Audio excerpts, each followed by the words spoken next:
മാന്യപ്രേക്ഷകർക്ക് എൻ്റെ പ്രണാമം. ഈ തിരുവനന്തപുരത്ത് നിന്ന് തെക്കോട്ട് നെയ്യാറ്റിൻകര, ധനുവച്ചപുരം, പാറശാല, അമ്പൂരി, ഊരമ്പ്, അവിടെയൊക്കെ ലോകത്തിൽ നമുക്ക് ചിന്തിക്കാൻ പറ്റുന്നതിനേക്കാൾ നീചവും നികൃഷ്ടവും നിന്ദ്യവുമായ രീതിയിലാണ് യഹോവ സാക്ഷികളും പെന്തക്കോസ്തുകാരും മറ്റ് വിഭാഗം ക്രിസ്ത്യാനികളും പാവപ്പെട്ടവരെ മതപരിവർത്തനം ചെയ്യുന്നത്.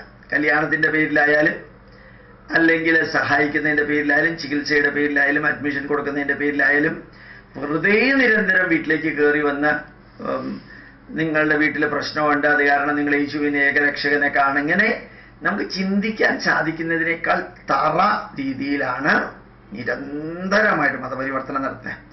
ഈ പ്രദേശങ്ങളിലെല്ലാം ശ്രീനാരായണ ഗുരുദേവൻ പണ്ട് പോയിട്ട് മതം മാറിയവരെ തിരിച്ചു കൊണ്ടുവന്നിരുന്നു.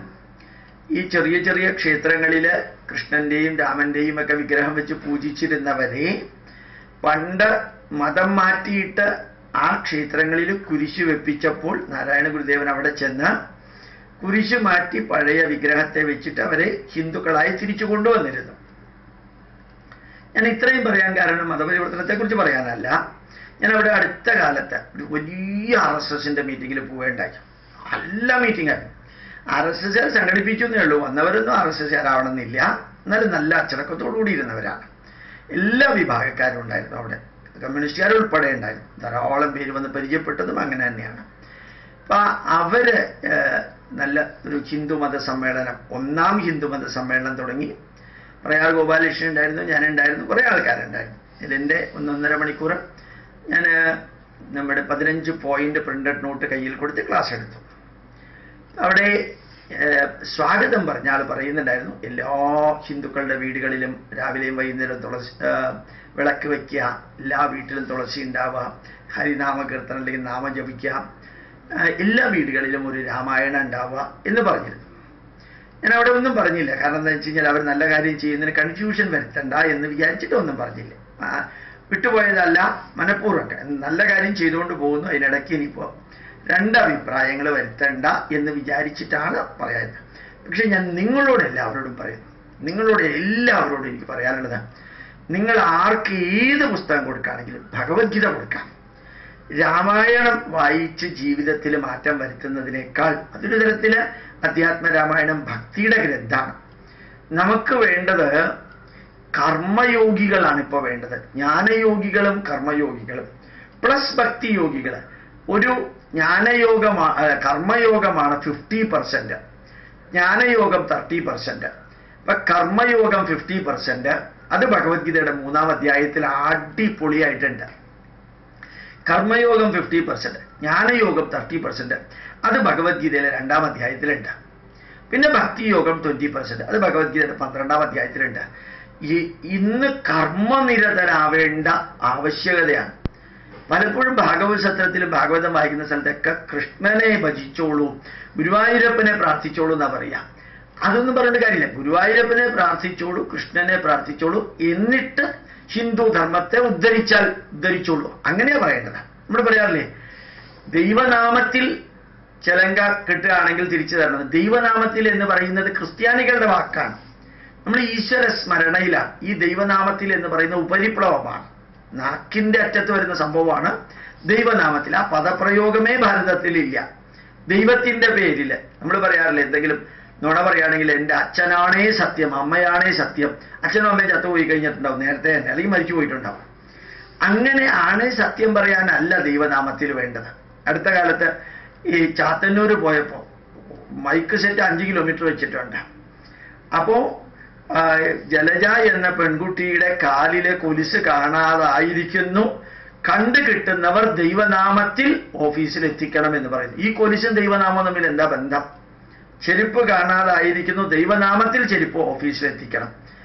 ഭക്ഷണം തയ്യാറായിരിക്കുന്നു, ദൈവനാമത്തിൽ എല്ലാവരും അന്നദാനത്തിന് വരണം. ഈ പ്രയോഗമേ ഹിന്ദുധർമ്മത്തിലില്ല. ഇത് ശരിക്ക് തെറ്റായിട്ടുള്ള പ്രയോഗവുമാണ്, നാക്കിന്റെ തുമ്പത്തുള്ള പ്രയോഗമാണ്.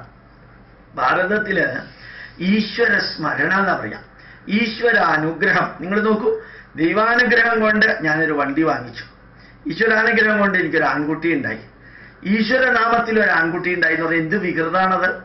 ശരിക്ക് ഈ വിളക്ക് ഊതിക്കെടുത്തി ജന്മദിനം കേക്ക് മുറിക്കുന്ന അതേ നീചമായിട്ടുള്ള വാക്കുകളാണ് ദൈവനാമത്തിൽ എന്ന് പറയുന്നത്. നീചം ഞാൻ ഉദ്ദേശിച്ചത് സൂപ്പർഫിഷ്യലാണ്, അതിന് ഒരർത്ഥമില്ല. മറിച്ച് ഈശ്വര സ്മരണയിൽ ദൈവാനുഗ്രഹത്താൽ അത് വേണ്ടിടത്ത് ഉപയോഗിക്കാം. കൊലുസ് കാണാതെ ആയതിൽ ഈശ്വരാനുഗ്രഹത്തിൽ കൊലുസ് നിങ്ങളെ തിരിച്ചു തരണം. എന്തൊരു ആ പ്രയോഗം തന്നെ തെറ്റല്ലേ? ഈശ്വരാനുഗ്രഹത്തിൽ നിങ്ങളെയൊക്കെ വിളിച്ചു വരുത്തിയിട്ട് എനിക്ക് ഭക്ഷണം നൽകാൻ സാധിച്ചു, ഈശ്വരാനുഗ്രഹത്തിൽ എല്ലാവർക്കും അത് ഇഷ്ടപ്പെട്ടു എന്നറിഞ്ഞു, അതല്ലേ അതിൻ്റെ ശരി. അപ്പോ നമ്മൾ എന്നും ഓർമ്മിക്കുക, നമ്മൾ ആത്മീയത വേണം. നമ്മളുടെ എല്ലാവരുടെയും വീടുകളിൽ ഈ ഈശ്വര സ്മരണയിലൂടെ കർമ്മത്തിലേക്ക് പോവാം. ദൈവാനുഗ്രഹത്തിലൂടെ മാമേ വൈശ്യതി സത്യന്തേ പ്രതിജാനേ പ്രയോസിമേ സർവധർമാൻ പരിത്യജ്യ മാമേകം ശരണം വ്രജ അഹം ത്വാ സർവഭാവേഭ്യോ മോക്ഷയിഷ്യാമി മാ ശുച. ഇപ്പോ അർജുന മറ്റുള്ള കാര്യം യുദ്ധക്ഷേത്രത്തിൽ വെച്ചിട്ട് കൃഷ്ണൻ അർജുനനോട് പറയാൻ, ഇപ്പൊ നീ മറ്റൊന്നും ചിന്തിക്കേണ്ട. മുമ്പിലുള്ളവർ ബന്ധുക്കളാണോ, പിതാമഹന്മാരാണോ, ആചാര്യന്മാരാണോ? ഞാൻ അവരെ കൊന്നാൽ ഭാവിയിൽ എന്ത് സംഭവിക്കും? ഭാവിയിൽ ജനങ്ങൾ എന്ത് പറയും? ഈ യുദ്ധത്തിൽ സിംഹാസനത്തിൽ ഇരിക്കാൻ വേണ്ടിയല്ലേ ഞാനിതൊക്കെ ചെയ്തത്? ബന്ധുക്കളെ കൊന്നവനാണെന്നൊക്കെ പറയുമോ? ഇങ്ങനെയൊക്കെ ഉള്ള സംശയങ്ങൾ വന്നപ്പോ കൃഷ്ണൻ അർജുനനോട് പറഞ്ഞത്, അല്ലയോ അർജുന, മാമേ വൈശ്യതി സത്യം തേ, ഞാൻ നിന്നോട് സത്യം ചെയ്യുന്നു, പ്രതിജ്ഞ ചെയ്യുന്നു, പ്രതിജാനേ പ്രിയോസിമേ.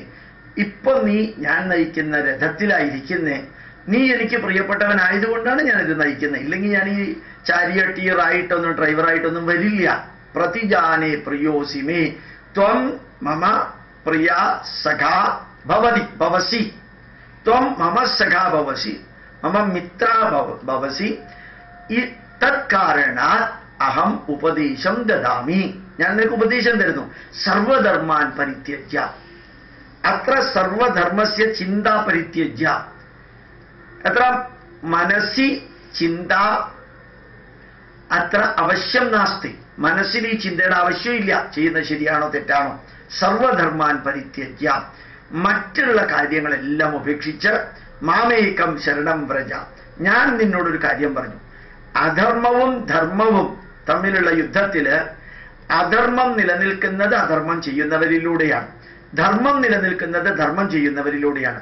അപ്പൊ ധർമ്മത്തെ നിലനിർത്തേണ്ടത് നിന്റെ ഉത്തരവാദിത്വമാണ്. അതുകൊണ്ട് മാമേകം ശരണം വ്രജ, ഇത് ഞാൻ നിന്നോട് പറഞ്ഞു കഴിഞ്ഞു. അതുകൊണ്ട് അഹം ത്വാ സർവഭാവേഭ്യോ മോക്ഷയിഷ്യാമി മാ ശുച. നിനക്ക് എന്തെങ്കിലും ഈ പ്രവൃത്തി ചെയ്യുന്നതിലൂടെ നെഗറ്റീവുകൾ ഉണ്ടാവുകയാണെങ്കിൽ ഞാൻ നിന്നെ പ്രൊട്ടക്ട് ചെയ്തോളാം. ശ്രീകൃഷ്ണൻ പറഞ്ഞിട്ടാണ് ഇത് ചെയ്തത്, അവതാരമായ ഭഗവാൻ ശ്രീകൃഷ്ണൻ പറഞ്ഞിട്ടാണ് ഇത് ചെയ്തത് എന്നുള്ള ഉത്തരവാദിത്വം ഞാൻ ഏറ്റെടുത്തോളാം. അപ്പൊ ഓർമ്മിക്കുക, രാമായണം സർക്കുലേഷൻ അല്ല ഇപ്പോഴത്തെ കാലഘട്ടത്തിൽ കേരളത്തിൽ വേണ്ടത്. ഇപ്പോഴത്തെ കാലഘട്ടത്തിൽ ഭക്തിയേക്കാൾ ഉപരി കർമ്മം, ജ്ഞാനം, പിന്നെ ഭക്തി, തേർഡ് പാർട്ടാണ്. അറിയാതെയാണ് RSSകാരും വിശ്വ ഹിന്ദു പരിഷത്തുകാരും ഈ രാമായണം കൊടുക്കുന്നത്. ഇത്രയും വലിയ രാമായണം വായിക്കാൻ ബുദ്ധിമുട്ടാണ്. അതേസമയത്ത് ഭഗവത്ഗീതയുടെ 3-ാം അധ്യായം 10-35 വരിക്ക് താഴെയുള്ളൂ. പിന്നെ 10-60-70 വരികളാണ്. ശരിക്ക് അർജുനൻ പറയുന്നത് മാറ്റി നിർത്തിയാൽ ശ്രീകൃഷ്ണൻ പറയുന്നത് 2-ാം അധ്യായത്തിലുള്ളത് 10-65 വരികളാണ്. നല്ല വരികളാണ്. വായിക്കും തോറും ഇന്റൻസിറ്റി നമുക്ക് ഫീൽ ചെയ്യും അതിൻ്റെ. പിന്നെ ഭക്തിയോഗം 12-ാം യോഗത്തിൽ. അതുകൊണ്ട് രാമായണമല്ല വിതരണം ചെയ്യേണ്ടത്, ഭഗവത്ഗീതയാണ് വിതരണം ചെയ്യേണ്ടത്. ഫ്രീ ആയിട്ടായാലും പൈസയ്ക്കായാലും ഭഗവത്ഗീത പരമാവധി ജനങ്ങളിലേക്ക് എത്തിക്കണം. തസ്മാദുത്തിഷ്ഠ ഹൈന്ദവ യുദ്ധായ കൃതനിശ്ചയ. യുദ്ധം ചെയ്യാനായിട്ട്, ധർമാധർമ്മ യുദ്ധത്തിന് വേണ്ടിയിട്ട് ഹൈന്ദവ ജനതയെ തയ്യാറാക്കേണ്ടത് ഭഗവത്ഗീത കൊടുത്തിട്ടാണ്. നമ്മൾ മാനുവൽ യുദ്ധമോ വെട്ടി നിരത്തലോ അല്ലെങ്കിൽ 52 വെട്ടുവെട്ടിയിട്ട് കൊലപാതകമോ അല്ല ഉദ്ദേശിക്കുന്നത്. അത് ധർമ്മവും അധർമ്മവും തമ്മിലുള്ള ഒരു യുദ്ധത്തിന്റെ ആവശ്യകത വരുമ്പോൾ മാനസികമായിട്ടും ബുദ്ധിപരമായിട്ടും വാക്കുകളായിട്ടും എഴുത്തുകളായിട്ടും ചിന്താപരമായിട്ടുള്ള എന്നേ ഉദ്ദേശിച്ചുള്ളൂ. ചിന്താപരമായിട്ടുള്ളൊരു യുദ്ധം, വാക്കുകളിലൂടെയുള്ളൊരു യുദ്ധം, വീക്ഷണങ്ങൾ തമ്മിലുള്ള ഒരു യുദ്ധം, അത് അറിവുകൾ തമ്മിലുള്ള ഒരു യുദ്ധം, തെറ്റായിട്ടുള്ള അറിവ്, ശരിയായിട്ടുള്ള അറിവ്, ധർമ്മവും അധർമ്മവും തമ്മിലുള്ള ഒരു യുദ്ധം നമ്മളെ പഠിപ്പിക്കുന്നത് ഭഗവത്ഗീതയാണ്. അതുകൊണ്ട് വിതരണം ചെയ്യേണ്ടത് ഭഗവത്ഗീതയാണെന്ന് ഓർമ്മിക്കുക. പഠിക്കേണ്ടതും ഭഗവത്ഗീതയാണ്. പ്രത്യേകിച്ച് 3-ാം അധ്യായം, അത് കഴിഞ്ഞ് 2-ാം അധ്യായം, അത് കഴിഞ്ഞ് 12-ാം അധ്യായം. പിന്നെ ഉള്ളത് പഠിച്ചോളൂ. ആദ്യം ഇത് തീരട്ടെ. പ്രണാമം, നമസ്കാരം.